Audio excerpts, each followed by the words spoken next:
I've gotten a number of requests to make a video about confidence and inspiration. This is a large and tricky subject, so I'm going to start off with a video just about loosening up. Now, art is a mind game. Don't let anyone tell you differently. The secret to improving is not always about how you're painting, but it's additionally about what you're thinking while you paint. If you've ever watched professional poker, you might hear players described as being on tilt.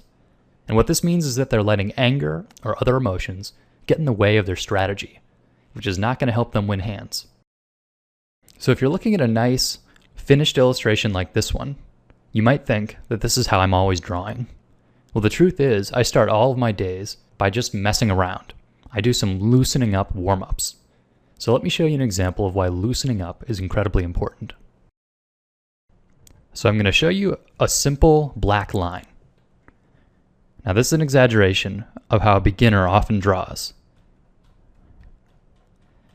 What you're seeing is a collection of small, choppy lines that at the end of the day kind of line up into a single line shape.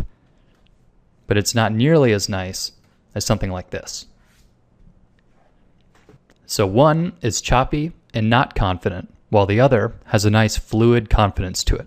Of course, this is exaggerated, but what you're seeing here is a difference of mindset and a difference of posture.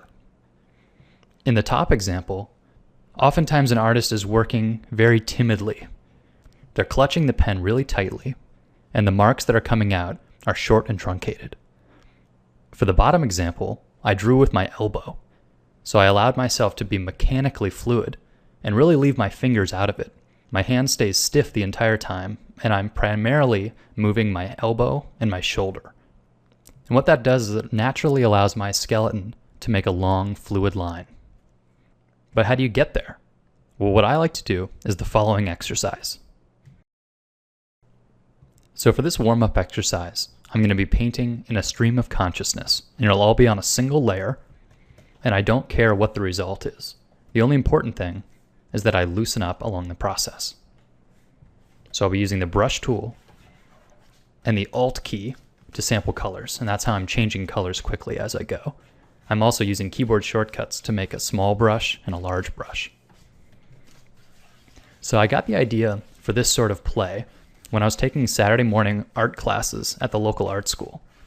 I had a great drawing professor that knew we had been drawing for a number of years, but forced us to completely start over by taking some vine charcoal, standing up at our desks, and proceeding to draw ovals on the paper. Simple ovals for 2 hours. The idea was to gain this physical understanding of how our shoulder could be the primary drawing implement and how your hand is just sort of along for the ride. And it had this natural way, by the end of the 2 hours, of changing the way that we were thinking about mark making. Because we weren't worried about drawing a nice teacup or a sci-fi monster, you could just simply enjoy making marks. And in doing so, we naturally got more confident with making lines.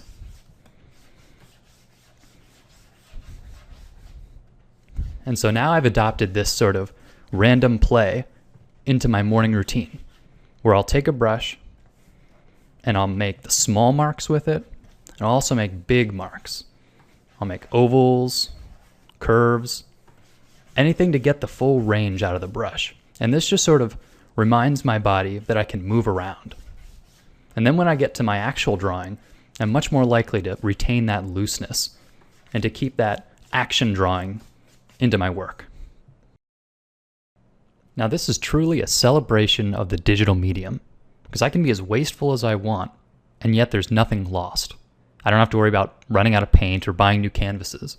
In fact, when I'm finished, I don't even save the document, so it doesn't fill up any of my hard drive space. All I'm doing is I'm focusing on the physicality of mark making and letting my mind out of the loop for a little while, just to kind of wake my body up. So really, there's no way to go wrong. Like a poker player being on tilt, beginner artists often paint with the wrong mindset. Usually it's not anger that gets in the way of artists, it's nerves. A white canvas can be really scary. Now, even though you won't be able to conquer this completely, taking some steps to control this will make you improve at a much faster rate. So do you do some special sort of warm-up painting? If so, tell us about it in the comments. And as always, I'm looking for content to cover in upcoming videos, so if you've got some questions, put them in the comments too. Thanks for watching.